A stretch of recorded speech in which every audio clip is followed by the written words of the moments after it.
Good evening, everybody. Thank you, everybody, for showing up to this new episode of Lethal Sales. Tonight, I don't know why, but my name is Rhonda, and I don't know why. I know why my name is Rhonda, but I don't know why I'm supposed to do the tech for this thing, but here I am. My name is Rhonda, and I'm here to introduce Larry. The subject tonight is electric vehicles. What comes next? Where's Brian? Positively. Now, Durran, it's interesting. A very good friend of mine, and it's funny, you were just talking about him. Joe Boros called me up and he said, Larry, I caught your, we have a BEV show, Everything Electric. Durran's part of it. John Ellis is the founder of it. He's one of the spokesmen for Cox Automotive, brilliant analyst. And we pulled Brooke Furnace in, figure we need a little estrogen. And we had a dynamite program yesterday. And he called me up and he said, Larry, I think I have something that you might want to dial in with for your show tonight. He's on, Joe, by the way, is on standby. He's at his son's soccer game. We may pop him in. Durran, you got your finger on the pulses to the rest of you gentlemen. Have any of you heard of the ChargeWay app? Anybody? Yes. I have not. That's not something I've heard of yet. Okay, Yes, well, here's the deal. Do we all agree that one of the biggest now listen, by the way, I'm a little bit of a skeptic. I think they brought me into their clan so I could kind of be the counterbalance. But I think it's fair to say that the people that are all electric, one of the biggest fears is charging anxiety and range anxiety. Well, this guy put together this app. It's called ChargeWay.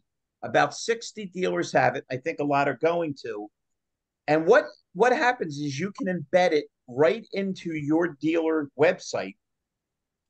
And it'll basically tell you plug in the kind of car you're driving, where you are, and not only will it give you a map, including the charging stations, it'll calculate how temperature will affect your range. How cool is that? So you can say, I'm driving a Tesla, I'm driving a Rivian, I'm driving a Lucid, I'm driving a Lyric, I'm an Ioniq if it's a Hyundai, and I'm in Detroit and I'm going to Atlanta, and it'll tell you where the charging stations are, and again how the temperature will affect it. And one of the concepts that they're trying to do, and I know if John Ellis is here and he will join us shortly, I believe, is that you have to do away with the concept of empty and full, which is how we conceive of gas, right? You go into a gas station, I mean, unless we were kids and we were broke and you had $5 and you had to figure out a way to make it last a week, we figure full tank or empty and you try to counterbalance it. But this station can send you, when you're down to 12, to charge up to 65 because it can get you to the next station and give you an idea as how long it's going to take to charge or anything. I even asked the question, well, what happens if you're pulling into a place that has a charger and has a restaurant? Is it okay to leave it charged in? Because we all agree you'd be foolish to leave your gas thing plugged in. Somebody grab the pump out, it'd be on your card and fill their car all the way. Said, Larry, once you plug in the electric charger, it locks itself. So nobody can unsecure it. So I thought, wow, here's a system that can tell you, answer a ton of questions. It dials up all the rebate information, which is similar to the information that John Ellis has on Everything Electric. But gives you the route, where the chargers are. It can even alert you if some of the chargers are down. So I thought, gosh, that really is something worth thinking about and worth discussing and worth bringing to the attention. Don't you think, Durran? So much so I just sent him a text message because this sounds like what he was explaining about what he has in his Tesla that he's enjoying. Right. And then now from what I just heard you say as I'm taking notes, is it's almost as if everybody can get part of that experience now and right. Take away a lot of those fears and concerns. By the way, if anybody's wondering why my co-partner, Brian Maxwell, is not on the call, and John Ellis, the gentleman we spoke to, since it's an electric geared thing, it's okay to say this, right, Durran? It's going to be public knowledge. It'll be in automotive news. They were both arrested for smoking weed. They were riding in the car together. They got pulled over. And apparently John's rationale to the cop was, have you ever met Larry Feldman? I'm going to be on a show tonight. I don't think I could do it sober. Okay. I think that's it. Larry? Hey, Durran, that'll teach John to come late to my program. What do you think? That's right. He better come running. That's right. Okay, sorry, Dre. Go ahead. I just want to jump in on this comment when you're done. No, that was it. I was just saying that's what we had just talked about, and this is one of the biggest concerns and fears that we've seen. But to me, this is a huge opportunity for dealers as well, because as much as it is a consumer-facing tool, I think it's just as great for an employee-facing tool as well when they're connecting with their guests. And imagine, Durran, clicking on an app and getting all the incentives, how the cars can be routed, where the chargers are, and can basically answer the questions. Again, it's very similar to what John is putting forth. The only difference is I don't think we have the routes or how the temperature will affect it. So I really like the fact that it's so simple that it makes you look smart and takes out the anxiety, and that dealers can embed it. And of course, we're kind of all talking this on the ground floor because so few dealers and people are aware of it. Okay, let me jump in on here. First of all, most of you know that I've been in the business just a shade less than Larry has. But since 2010, I jumped into the mining business, specifically graphite mining, which is one of the major components of the lithium-ion battery, which is in a car. Especially Tesla. Tesla holds 330 pounds of graphite in the battery, so it was a great positioning for me to jump into the business. I was in it for 4 years. As such, I bought a Tesla, and a Tesla has all that already embedded in their navigation system, and it tells you how long it's going to take you, how many stops you're going to make, how many stops you're going to make for 15 minutes, how many stops you're going to make for 45 minutes, and how many stops you're going to have to wait for a full charge because the distance between superchargers is that far. The challenge that we look at is, yes, the range anxiety and everything else is there.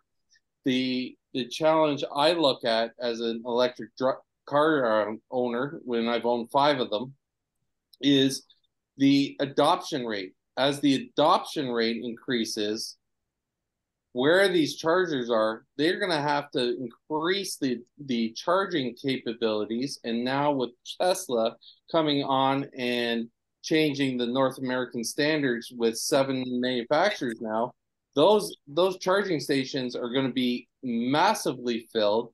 The people that are trying to put up charging stations aren't getting them up as fast as they can. The grid's not going to handle it, and we're going to see a massive decline in an EV adoption. We've seen it in the lots right now. There is a mass amount of EVs standing in stock.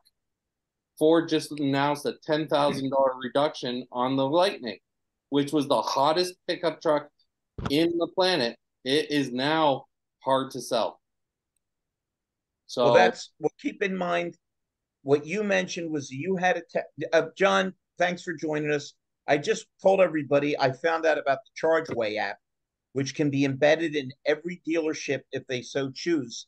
And you can go to it and it can tell you the route to take to get to different chargers, which correspond to the different vehicles you'd be selling, and even how the temperature affects it. You said, Peter, that your Tesla tells you all that. But the beautiful thing about this is you punch in, you're trying to buy an Onic, a Lyric, a Lucid, and it tells you which are generic there, because unfortunately, John and I were very excited that Ford was tying in with Tesla, but it's still going to take quite a while for these things to happen. These things are not going to happen tomorrow. Right. So to be able to go in and say, I know you're worried about anxiety range, let me dial in some information for you, not only show the rebates and the incentives that are available, but where you can go, how easy it is to access. So the whole tool is designed to just make it easier to sell and give more information, which made me think of John Ellis, because John Ellis has things set up that you can same thing. You can go to an app and there it is. Almost any question you can answer. You agree, John? Yeah, I'm sorry being late, Larry. I had trouble with my computer, so I can't get on video, but great conversation. And John, don't worry. I already explained for you for your absence. I'll let Durran tell you. Okay, great. Yeah, so, I agree with everything I've heard so far, which wasn't much because I haven't been on long, but I do understand that opening up North American charging standards and then CSS kind of fading away will bring a capacity question to light in areas of the 42,000 projected goal of Tesla's upgrading their chargers into our ecosystem here in the U.S. We as Tesla owners, we're a little concerned as well. But at the end of the day, EV adoption, the reason why vehicles are piling up on dealer lots, and we talked about this, Larry, in our call, is because EV adoption is driven by EV use and experience. And without word of mouth in the pioneering stage of any new technology, you're going to lose your momentum. Tesla was smart enough to put the horse before the cart. They built their infrastructure long before they went mass production or could go mass production. And us Tesla owners, and we've been one for 9 years. I've got a Model S since 2015 and a Model 3 this is 2020. I have never been limited in where I can go, how long, to find a charging station, how long it took me, and then, of course, how long it takes to charge. It's minimal experience and disruption, to say the least. Every other OEM cannot say that. ChargePoint, Electrify America, they're doing the best they can, but they're destination chargers at best, and you're looking at a 2-hour stop at almost every long haul. My point is, this had to happen, right? We had to have a wake-up call for the OEMs to say, you made a mistake. You went straight to the production side of the business and left the experience side of the business in the hands of third parties. They do this often. The CEO of GM Ford was on in the news the other day saying we made a mistake 20 years ago and left all the chip components to multiple third parties, and now software and chips are controlled by 20 dozen entities inside of one vehicle. Well, Tesla didn't make that mistake with the charging side of the business, and so OEMs are relying on Tesla to create this experience they need to get the vehicles off the lot. Thank goodness they're doing it. I hope Tesla can build the infrastructure out to double up in the next 2 years, because this won't start until 2024, some in 2025. But still, if they can continue to build the quality experience with other OEMs that they have for themselves through this chart, then Katie bar the door. And finally, I'll say this about the grid, because I heard something about the grid. California has the EU's adoption rate at almost 20%. Everybody agree with that? And they have grid issues that have nothing to do with EVs. The largest pull on their grid is construction and home appliances. And the EV application at 20% only uses about 4% of their grid. EVs are not going to be the drain on the grid. Now, maybe an addition to the current drain, but policies are what the drain on the grid is. They had poor policies, and it's led to this problem that they're going to have to fix. It has nothing to do with EVs. The rest of the world, rest of the country, who has good energy policy and adoption of that, are going to be just fine until we get to 2035. And by then, our grids and solar and wind are going to be upgraded to the point where we're all going to be better. I'm not worried about the grid. And I study this and study this and study this. I'm more worried about consumer adoption through their experience. And right now, the experience hasn't been great. And it's why you see articles that say, I'm turning my EV in. I can't believe the dealer sold this to me. I'm very disappointed. You don't hear that with Tesla very often, but every other make you do because of that. So, Larry, I yield. I hope that helps. Well, Peter, the only reason I'll lean on the side of John is I'm a firm believer that there's nothing that California can't screw up. So they can probably mess up candles and matches. Well, we got John. I'm sorry. We got John Latka on the show. I only let John speak for 3 minutes every 4 months. So, John, you're up. What do you see next? You got your finger on the pulse. For anybody who doesn't know, John's a hell of a trainer. He's all there. I respect him. What do you think's next? You heard Peter. Peter's a little skeptical. John's all in. What do you think, John? What do you think's next? Then we'll get to everybody else. You know what? My concern, Larry, is not just adoption, but here in Atlantic Canada, in 4 provinces, Prince Edward Island, Newfoundland and Labrador, New Brunswick, and Nova Scotia, we had one of the largest dealer groups in Canada, certainly the largest here in Atlantic Canada, put up a used EV store in each of the provinces. Okay. And most recently, within the last 60 days, they closed the last one. People just aren't buying used EVs, and they sunk a lot of money into this project. So my concern is not just the adoption of the new EVs, but what happens with the used EVs? But the only reason I'm going to defer that answer to John is John is a noted.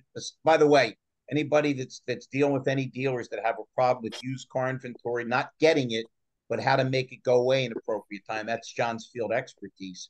But he's Mr. Electric. So, John, what do you think? Well, I mean, yeah, listen, there's a couple of reasons that's happening. One is the evidence of the price drops in the new market have really hurt the used market, both in ICE engines and EV. But you can't. We heard it here already. The $10,000 drop in price for the Lightning, another $6,000 for Tesla, some of Tesla's VIN levels. And of course, the massive drops at the beginning of the year to combat the IRA when the mandates didn't match the vehicle materials requirements. So the OEMs like BMW went in and did that. So new vehicles are becoming so affordable. You can buy a Tesla Model 3 for $35,000 now. That'd be a single engine, obviously, a single motor. But my point is that has crimped the used side a little bit. And in a market where adoption is only 5 to 7% max, in between that, some people would say it's more like 5, and some people say it's almost 10. But somewhere in that range, there's not enough demand yet to support that used vehicle infrastructure, but it's coming. And here's the other thing about used: it's education. So if I'm scared of a new battery dying, how much more scared I am of a used car battery dying? And so educating the consumer. Tesla just did a study, the Model Y and the Model S, 200,000 mile study, and their degradation schedule was less than 2 and 3%. My father has a 2015 Model S with 60,000 miles on it, so that's 9 years old. He gets to almost exactly the same range he got from day one, and the car looks beautiful. Our largest OEMs are coming to us and saying we need to re-algorithm our amortization schedules and our lease buyback schedules because mileage doesn't mean the same and age doesn't mean the same. People are starting to figure out these things are going to last 300,000 to 500,000 miles and cost very little, and it's because the battery will, and the car only has 20 moving parts versus 2,000. So education, Larry, I think is going to be the biggest part of getting used EVs out in the market, and that's dealer responsibility because consumers don't believe a 3-year-old EV is a new car, but literally with 20 moving parts and a battery that's only degraded 1%, it's still a new vehicle. Hey, listen, before I jump to somebody else, I always try to play devil's advocate. Again, it's why John and Durran pulled me in, kind of be a counterbalance. But let me tell you, I was a Hyundai salesman and a Hyundai dealer. And one of the problems we had with Hyundai for years and years, the perception that they were junk. I'm talking back in 86, 89, but also because of how soft they were and the value and the trade-in, the residuals were horrible. So you couldn't compete on a lease, couldn't compete with a Camry or a Maxima or an Altima. And then all of a sudden they hung in there long enough and the values came. So it's not impossible, John, that while we see a dip or a fall off a cliff, that it could come back. And by the way, I do have some good news for you, John, because I know you and Peter are beleaguered Canadians. You will not have to deal with Trudeau much longer. Apparently, Biden is too slow to run, so they're going to put Gavin Newsom in, and the only person they figure that could screw up California as much as him is Trudeau. So you've heard it here first. He will be the new governor, and Trump will put a beat on Gavin Newsom. All right, who's my next victim? Bill Roth. You always got something intelligent to say.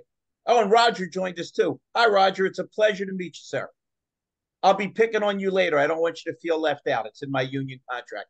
Bill, what do you think? What's next? You know, I'm on this one to learn, mostly, Larry. I did catch, I don't know how many of you guys saw Jim Farley's comments that have been kind of making the rounds on LinkedIn here the last few days, just with the challenges that Ford Motor Company's having keeping up with the systems integration that's required. It's really, we're making this leap from manufacturing companies really to software companies and systems integrators, and they're really out of their depth. And he couldn't have said it more plainly. And I think it was John Ellis that may have indicated just the dozens of different vendors, and the software is just not talking to each other. So I think, in terms of EV, I sense that we're out over our skis a bit on, just as a market with this. I don't see the demand there. I live in the mountains of North Idaho, so there's a lot of people around here that drive trucks, and nobody wants to get abandoned up in 10 miles up a dirt road. And so it's not that that's likely, it's that it's a sentiment. And so sentiment drives perception drives preference and purchasing behavior. So I'm sure there's we're unique maybe in our locale here, but I don't see the density there or the demand. I'm more of a hybrid, and I'm interested in hybrids and even hydrogen as maybe the next steps here. But I know that this isn't about that, but that's my take on it. Bill, two things. I'm just thinking about it. You and me aren't 18 anymore, but if you were 17 or 18, what a great excuse to say you ran out of electric power high up in the mountains, right? We had to be a lot more creative in our day, didn't we, John Ellis? And the second thing is, if you're tuning in my show to learn, that's kind of like eating soup with a fork. So good luck to you. Roger's here. Roger, John, you're going to love Roger. He's a stone EV guy. I think you pushed him to me. Roger, we appreciate you being here. Please tell us what you think is next for EVs. Well, I'm real lucky. First of all, thanks for you guys who are advocates of this. I'm 77 years old, so I'm gotten to be a real patient person. Okay, and I'm going to be patient with EVs too. I have one client. I have one relationship, and that's with the fourth largest dealer in the country, and that's Group One Automotive. They have a new CEO who, as far as I can see, is all in with EVs. He's starting right now with the 60 stores they have in the UK. He's developing a service posture first. He's going to learn from that and then integrate it into his group here in the US. Somebody asked him on an interview recently, well, what happens if this doesn't come about or whatever? And he said, hey, we're rolling the dice a little bit, but we're rolling it with the major manufacturers here. So, I'm okay with that so far. So I just think, fear is false events appearing real. And there's a lot of fear with change. And I don't care if it's on a big scale like EVs or it's on a personal scale with the depression, whatever. Fear is a tough thing to overcome. Hey, this is going to be a process and not an event. And retail automotive is an event business. It's about the deal. It's about right now. And this is the process, guys. So I'm in the process. Plus my real love is to help women get better integrated into this business. And it just so happens that a few weeks ago, I found out that, women are just not taking to EVs. And I'm going to tell you, if the women don't buy into EVs, that will be a problem. And right now, we're taking a male-oriented business trying to communicate with women who want information. They don't want to be sold. I just think I feel good about the whole thing, especially I have people like John Ellis, man. He can cheerlead me any day. I like it. I definitely like it. As far as fear, Roger, we had our BEV show, John's show yesterday, and we talked about initially how skeptical people were of trains. And then when he came out to gas engines, what are you, crazy? I got a horse. Let's go back a few hundred years. Columbus, what are you, crazy? You can't sail that far. You'll fall off the edge of the world and get eaten by dragons. Roosevelt had it right. Nothing to fear but fear itself, man.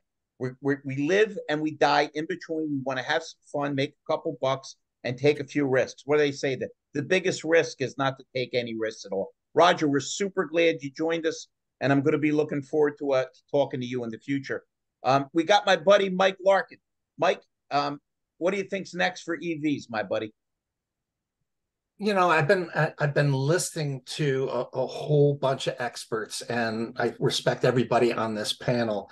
And I'm with my fork, okay, tonight, eating my soup. Good thing it's chunky. Yeah. But my question to the panel is the predictions on the EV industry is between, in the next 5 to 10 years, a 3 to 5% impact in the market, in the motor vehicle market. Is that in line with what you're thinking? And I'm in a room all day, especially in the mornings, with people who are ice people, and they're poo-pooing the whole industry as a whole. And that's, I think, going back to Roger, the fear. It's there, and they say, you know what, 3 to 7% in the next 5 years doesn't interest me. I'm interested. Let me jump in. Yeah, thanks. Because if I tell you the amount of time I've spent discussing this with Durran Cage, and John Ellis, listen, we had a program yesterday. I'm sorry to keep backing up to it, called, how do we build profits selling through and around and in EVs? All we're doing is adding one more thing to sell, one more option, something to sell into, sell off of, trade in, trade out. And let me ask you a question. And I don't have the numbers at my fingertips, but I'm assuming that the auto industry is a multi-billion-dollar industry. Is there anybody here that wouldn't like to have 3 to 5% of billions and billions of dollars? It's short-sighted to look at it. And let's reverse it, because a lot of the electric gets knocked by the green crowd. I'm not a big green guy. I got to tell you the truth. I don't think it makes a damn bit of difference what we do here, because China and India are going to indicate what our ozone really looks like. But the EV people, the green people, will tell you the world would have ended 5 years ago, right? If you listen to that goofball Al Gore, the world would have ended. And there was no shot Donald Trump was going to get in 2016. Expert schmexpert. The bottom line is the vehicles are here. You can't bet against a guy completely like Elon Musk. And even though Ford lost $2 billion last year, I don't see him folding their tent. Durran, what do you think? And then we'll jump to somebody else. You got to repeat that. I heard the last part, but what was it at the beginning, Larry? Like what led to this? Because I heard the gentleman before, but I missed the part. My man was saying about fear of the market, because the guys that he listens to all day long in the morning that are ICE guys, they'll never be more than 3 to 5% of the market. And I said, I wouldn't mind having 3 to 5% of billions and billions and billions of dollars, and that you can still sell through it, around it, and over it. Because remember, you might have 7 people in the room that say, I would never drive an EV. They could change their mind, but never. But you're never going to get John Ellis out of an EV. You just heard right. Roger. So why would you want to discount any part of your crowd? Listen, guys, I haven't been in the business as long as Peter Smith. I think he said he was 82. I got in 88. But that's a long damn time. Harry got in when Peter did. Do you remember what I knew dealers that would say, used cars, I don't want to be bothered with that nonsense. Give them all to a wholesale. How about salespeople that quit when computers came on? I can't deal with the computer. Or when leasing became up, it's too complicated. So let's get as much of a hold on the market as we can and understand it as well as we possibly can. Make as much money off it as we can. All right, I'm sorry, Durran. You asked. No, you're good. I'll give you another example of it. No, here's a real example. So I'll show part of my age as the millennial here, but I used to work at a place called Circuit City. Some people probably have no idea what that is, but it used to be an appliance place, and then Best Buy came and wiped them out. But I used to specialize in cameras. And so when I was selling cameras back in 2002, 2003, 04, that's when the digital camera really started taking fold, especially if you were looking at an SLR. I would deal with people that would be like, I would never, ever, ever do a digital camera, right? And it just slowly evolved little by little by little. But the truth of the matter is, bringing it back to this conversation, it's not about what we feel about it and what we think about it. It's about what the consumers are looking for. And so as we always talk about this, Larry, I think the most beautiful opportunity that dealerships have right now is to capitalize on the people that are searching for it, or more importantly, the people that are curious. That's where you want to be. I want to be not in the all-in space or the all-out space. I want to be there to help the curious people, about the people that are like riding that fence. Should I do it? Should I not? Now, this is that marketing channel that we have via social media, via CRM, where you can educate your customers. Back to John's point, it goes back to education. Educate your customers and your employees, and then let them dictate and tell you what they're looking for next. Especially if you're a dealer listening to this and you have a really vast database, like you're talking about 10,000 or more people in your database, that's your market that you need to connect with and find out what your strategy should be, not just what the manufacturer's saying. Go ahead. Can we dial it into what Roger said? Roger, there's an old, you've heard it, an old sales analogy where they send two shoe salesmen to a remote part of Africa, a little uncivilized. And one guy sends a telegram back and says, why the hell would you send me here? Nobody's wearing shoes. And the other guy says, thanks for sending me here. Everybody needs shoes. Roger said that from what he's seeing, a huge amount of women aren't interested. Well, let's not make that a negative. What a great untapped market. And by the way, Bruce Springsteen is a liar. He ain't the boss. Mrs. Springsteen is the boss. We all know women buy 60% of the vehicles and influence 80% of the decisions. So if we can tap into that vast market, boy, are we ahead of the game. Do you agree, Roger and Durran? I agree with that 100%. Yeah, let me just give you another thing. I used to talk to dealers. You know, I started this with women about 22 years ago when I was sitting on a car lot with a lady who had a program here in Houston where we sat on a car lot on Sundays because they got to be closed one day of the week in Texas. And we handed out scratch cards, be back. It was a be back type program. And I saw about 80% of the traffic was women. So I started asking the women, why are you here today?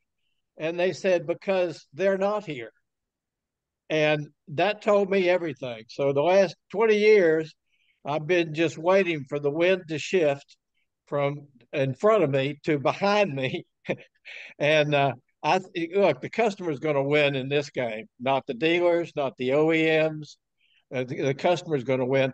I'll end my little soliloquy with this. I used to tell dealers, you know, they buy 50% of the cars. Yeah, I know. They influence 80% plus cars. Yeah, I know all that. And I said, well, how about this one? They have veto power over just about every decision that's made for the household and or automotive. And they go, oh, yeah. So I'm excited. Listen, the fact that women have not gotten the message in on EVs doesn't mean they won't get it. It just means they've been listening to a channel that's all male that normally has not connected with what women want in the way of information. And that's what they want now. End of speech. Roger, I heard what you said when you started. You said you started with women 20 years ago. I started with women a lot earlier than that, but Rhonda won't let me talk about it on this broadcast. Maybe me, you, and John will get drunk, and I'll tell you them stories later. Larry, I just want to jump in on something here. You were talking about a percentage and adoption, and you'd rather have 1 to 5% of trillions. And I agree with you 100%. John Paul Getty said it best. I'd rather have 1% of 100 people than 100% of one person. And that is so true. And that I think is good old Elon's business model when he turned around and it opened up the superchargers to everybody. Now he has the key to all the data for every EV in North America, basically. He's opened up the chargers to both charging points. He's opened up the chargers now to the 7 manufacturers that jumped on board. He knows everything that's going to go on with EV, and he's absolutely been a brilliant businessman going through that. Now he can market specifically and targeted to those people at other manufacturers. Beautiful. Hey, we got my buddy Bill Granata, and we've got my main man Harry Willner on. Bill, what do you think? What do you think's next for EVs? You know, the EV market will only have to continue to grow. And you know, we can say we're going to see downturns, you know, peaks and valleys, but you know, but ultimately as the technology becomes better and better as to what it is. And if it matters most to the people that make those decisions, then it's going to continue to be pushed. I don't, I think that's just what it is. At least that's my opinion on it. Okay, fair enough. Harry, what do you think, my buddy? Nobody's talking about what's going to happen to the dealerships. They're not going to have service business suddenly. The whole country went to EVs. Those cars don't need any servicing outside of tires. What are dealerships going to make money on? Not going to be only cars. And Larry, you mentioned, you'd be happy at 3 to 5% of the marketplace in electrics. Well, it's taking from the gas generated business also.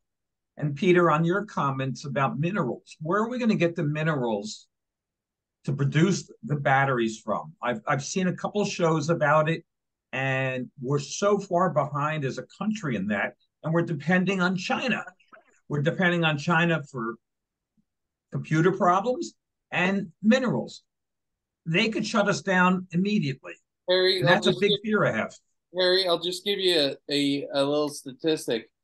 As I started off this show today, I stated I was in the mining business, specifically graphite, which is one of the major components of lithium-ion batteries. I was in that business for 5 years in the early 2010 through 2015. Right now, it takes approximately 20 years to get permitting for a mine in Canada and to go to 100% EV adoption in North America. By 2035, we have to open up 438 mines per year. And at the average rate of opening a mine in Canada is about 15 mines per year right now. It's not going to happen. There's just, I will. Yep.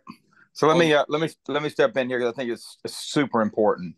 Yeah, this is actually my side of the business. So I do lead North America's largest EV battery lifecycle management company. So we do everything from repair, remanufacture, refurbish, and recycle EV batteries. So from that perspective, and having seen this business evolve over the last 10 years, because the company we bought is 10 years old, has done, we just completed the largest North American recall for one of the largest OEMs in their EV space. We rebuilt every single battery in every one of their cars.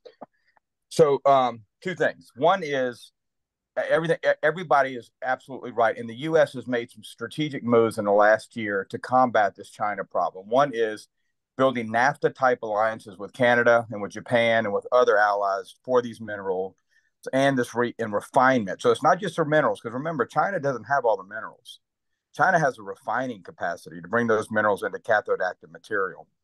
And if Elon's building that capacity along with a few other companies here in the U.S. And then, of course, we've got all the lithium we could ever want in the U.S., right? In Salton Sea in California.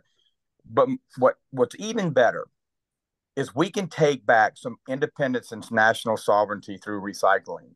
And so, we hear about these cars coming over from VinFast and other BYD and other Asian companies. I say bring them all, because I've seen the recycling business firsthand. We recycle 25,000 metric tons of black mass a year. That's a large number, and probably none of you can scale it in your head unless you've seen the operation. The second largest battery recycler is 5,000 metric tons. So my point is, I say, give me all the cars, let us recycle the battery, because that's what we have now. Cathode active material from Asia, from Europe, from everywhere other part of the country. In the next 20 years, we will have a cyclical battery manufacturing life cycle management that allows us to build U.S.-based batteries using Asia's minerals, because we've recycled all those cars that are here in the U.S. We're the largest market for that. So yes, it'll be a patient run. It may be not in our lifetime, but Elon has projected when we will never have to dig in the ground again for another EV battery. And his is 12 terabits worth of production. You'll have to go back and look at that. I believe it because I live in that space and I've been here for almost 3 years. We're doing it now. We're building batteries from old batteries today that are brand new and are just like the ones you see in a new car today. So I'm excited about the future, but it will take a lot of patience and it will be a struggle and a sacrifice in the first 10 to 20 years, no question. But we do have a future in solvency and sustainability. Roger, John, on a regional, let me just throw this stat out, because our man Durran did some Googling. It may not be as grim as we thought, Roger. He said they've done a relatively comprehensive survey. And while it's definitely more men than women, the split they see is 53 to 47. That 47% of women say that in the next 5 years, they'd be interested in purchasing or at least hearing about electric vehicles. So it may not be quite as grim, but obviously there's some work. I'm sorry, Harry, go ahead.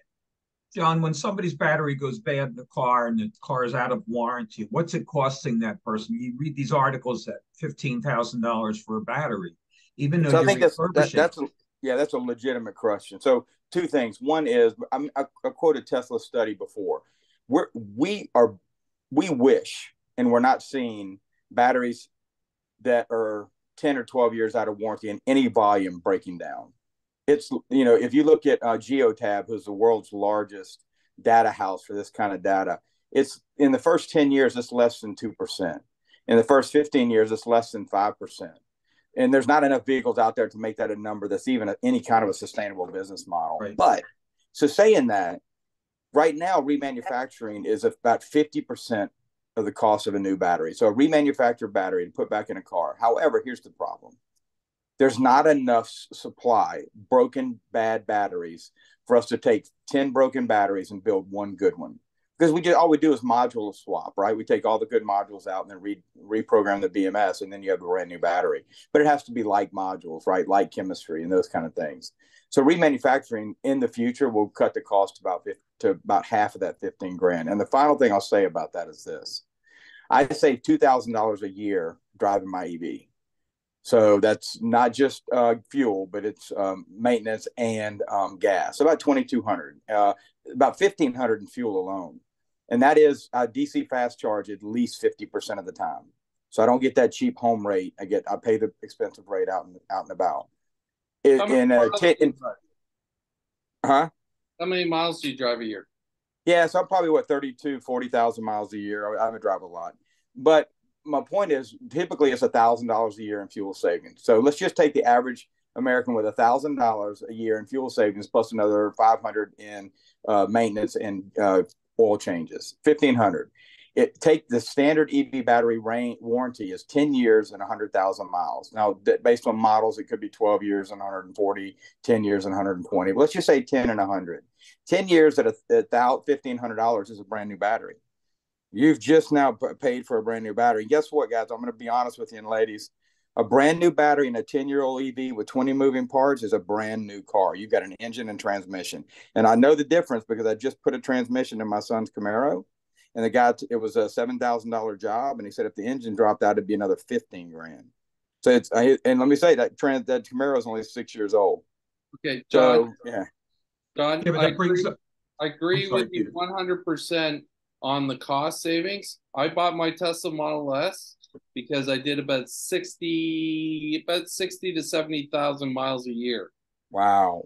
And I bought it and I had a 90D and it was returned to Tesla after 4,000 miles because it went haywire on us and Tesla deemed it unsafe. They gave me another one.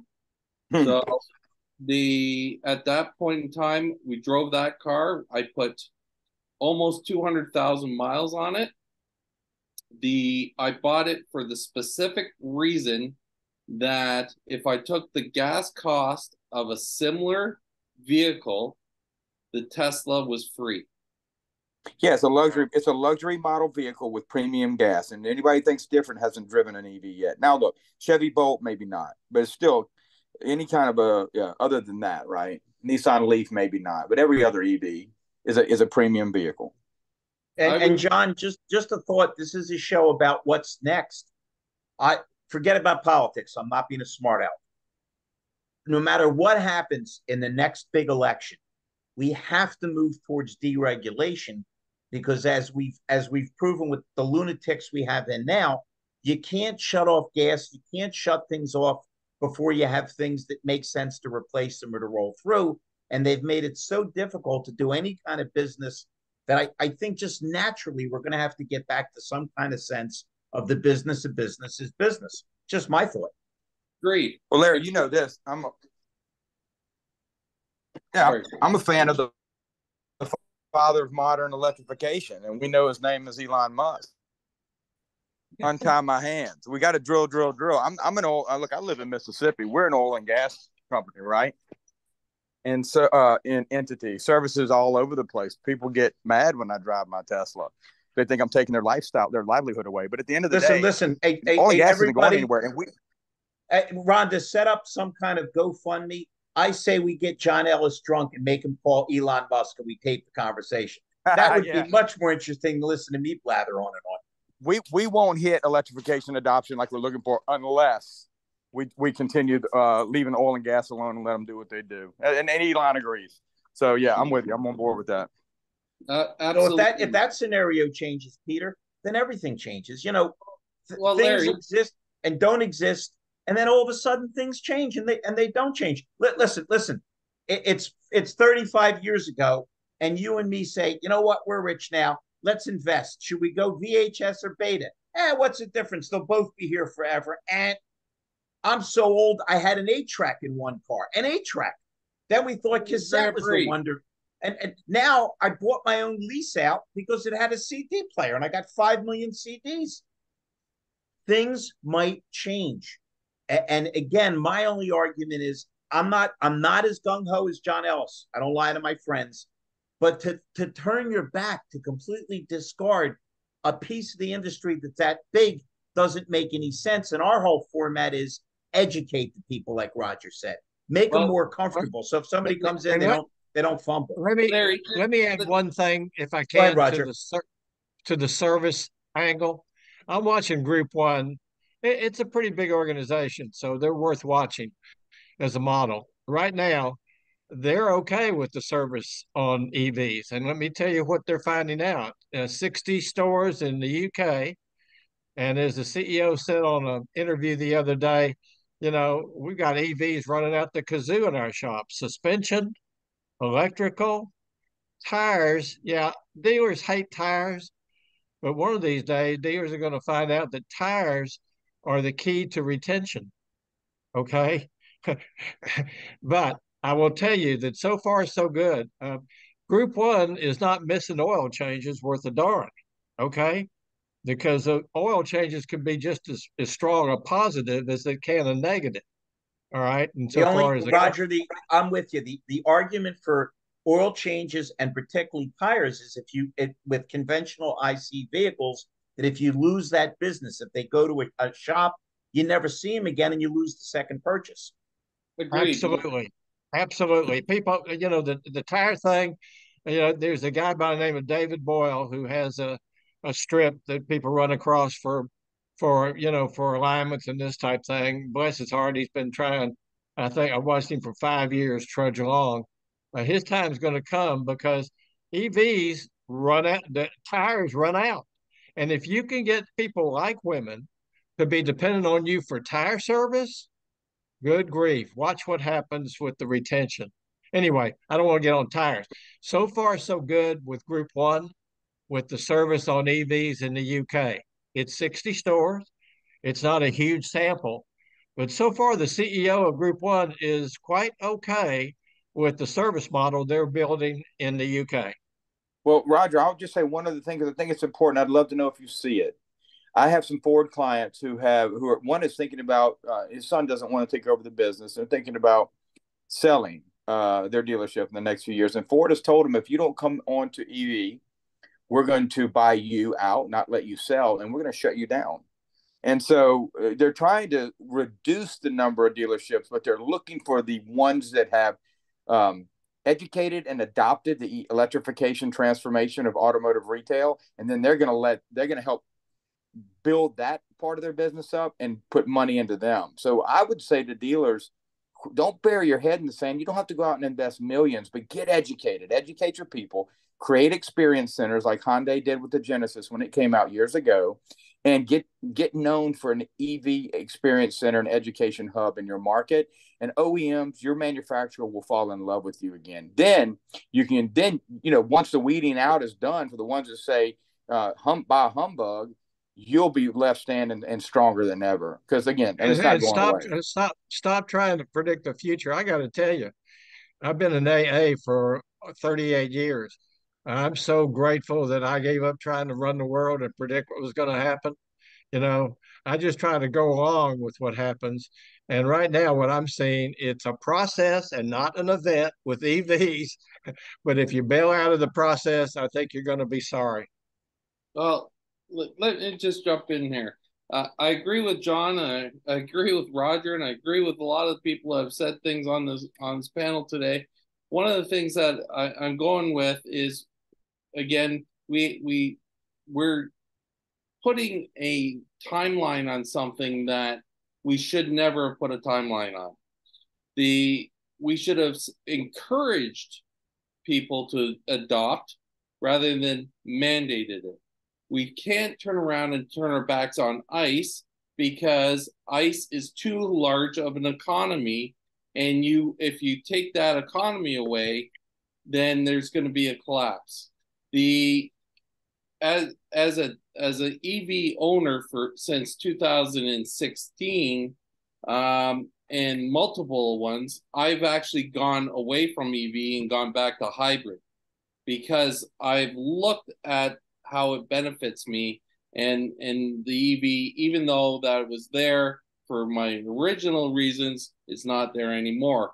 The consolidation of dealers, yes, that's happening. And Ford is putting it out there with a $1.2 million spend for EV, or you're not getting EV, and they're putting the guns to all their dealers. It's going to happen, and the dealers that don't recognize the consolidation, they're going to be out. As for the last thing about tires, Larry has spoken about it. Everyone here has spoken about it. Tires are the key to retention, and with EVs and the extra weight, yeah, tires are going to be your key. So I just want to jump on that and just give my last bits of thoughts. Well, Roger, I'll tell you, look, as an EV enthusiast and somebody who loves his and has for years, I think mandates are the worst thing in any business industry. I'm a capitalist and an economist by education, so completely agree with you. We can't force feed this. It's got to be the carrot, not the stick. That's where our administration has made some real big mistakes. Now, I will say this. I hate government incentives and getting involved in industry because they're inefficient. The IRA has actually done some things that it was intended to do. I'm a little surprised, bringing manufacturing to the U.S. in this space, battery and vehicle manufacturing. So, I concede to the IRA, but I don't concede to California, New York, and these other states abolishing ICE engines by a certain period of time. They will go organically on their own as the EV range and anxiety decreases and range grows. So yeah, completely agree with you 100% there. And by the way, Nissan, I think, jumped on with the Musk train today too. Yes, they did. 45,000 DC fast chargers in North America. We need to double it by 2025. That's Tesla owners are saying. But look, good news, guys. If you have a Tesla, if you're at a charging station and you're done charging, you get charged 50 cents a minute for every minute that you're over. I've walked back to my car with a $50 bill because I forgot and I was eating lunch. You don't get to sit there and chart and keep that charger and someone else be stuck. I mean, you're in and out really quickly. 15 minutes or 20 at the max. Here's one last thing I want to talk about. Toronto is the third largest city in North America. From Toronto to Buffalo, there is exactly 93 Tesla stalls on the road to Buffalo. 93. You're talking a metropolitan area that has almost 12 million people in that corridor. 93 stalls. How many Teslas do you think are out there? Now you've opened it up to 8 other manufacturers. Now none of them have the same charging points. You back in an Audi e-tron to get a charging point off a Tesla. You're taking up 2 Tesla spots at a supercharger. You're eliminating down. Now you have 7 other manufacturers. It's going to be a nightmare. I got to think Elon's smarter than that, Peter. He's done everything so well since then. He is anticipating that something's going to happen to help with that. I've got to believe that. John, it doesn't have to be Elon. Let's go back to science. Nature abhors a vacuum. Somebody's going to figure out that there's profit in here to find a way to universally set up these charges. It's just going to happen. Absolutely, I agree with that. Hey, everyone's going to build a better mousetrap. That's the key to business. Well, what is that? The mother of invention? What is that? Necessity? Necessity, I'm not sure how yeah. it goes. It necessity is the mother invention unless you smoked a lot of weed at Woodstock. Then Frank Zappa is the mother's invention. I'm That getting, was I'm for getting, Peter Smith. I'm getting aware of your pattern now, Larry. I like it. I'm mentally unstable, but for some reason, a lot of people like to talk to me at night. I maybe I have to question their mental stability also. Well, Welcome to Larry, our it's the club. license of the year. At least you admit it. It's the Try license of sitting, the year. try sitting in the car with 8 hours going to Toronto from Philadelphia. With Larry?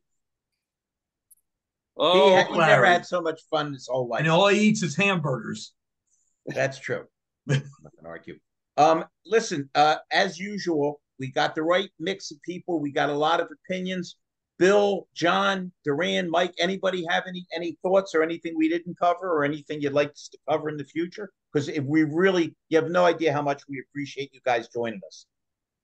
I've said too much. I just want to say thank you. I've enjoyed the conversation and everyone's input. It was a great Excellent. conversation. Bill, how about you, my buddy? Is there anything? I mean, I know you say you're listening and learning, but you're a pretty damn bright guy. Any thoughts? I wish I had something useful to add here at the end of the call, but you guys have been very informative about it. It's a space I'm studying. I just don't like markets that feel coerced, and this kind of smacks of that to me. But that's, like I said, I'm an open book. I'm learning all the time, and I know I have my own thoughts about it. So let me answer your point. So we're clear, because Mr. Ellis indicated he was a capitalist.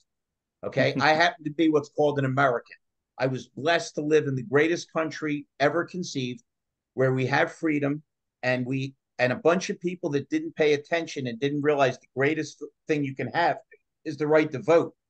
And a bunch of people put in a bunch of idiots that decided to force some things down our throats that don't make any sense. Nobody's debating that. I'm just saying that if the market's there, we should educate ourselves and avail ourselves of it, because you don't want to miss any deals and you don't want to miss anything. And if it does move forward, it's better to be ahead of the curve. But everybody on this program feels the same way. We only invite reasonable people, and reasonable people don't. Your father got away with it. John got away with it as sergeant when he was in the Marines. Do it because I said so. That doesn't work. Here's why I think you should do it. Bill, what do you think? Larry, that's a great idea, rather than you're damn well going to do it. So none of us are happy with the coercion part. I'm just saying, if it's there, let's avail ourselves. Durran, what do you think, my buddy?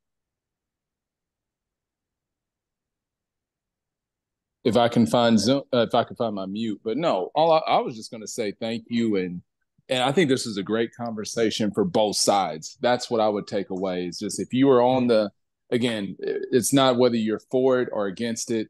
And I like what Bill just said. It's learning. He said he's studying, and it's funny because every time we do our calls on Clubhouse, that's the first thing I say. I'm here with a pen and pad, because so much information is changing all the time. Right. Yeah. I see Peter right now. He's holding it up. So that's the takeaway here, is I don't think anybody should leave 100% one way or the other. It's more of just getting information and having calls like this. Larry, thank you so much, Rhonda, for doing this, because I apologize I couldn't be on camera. It's as you can hear my wife there. I apologize. But it's just great to get the information and learn. So thank you so much for this platform. I appreciate it. And how about if we close with this? Can't thank all of you enough for being here. Roger, you were a tremendous addition. Bill, always a pleasure. My buddy John Latka, the whole crew.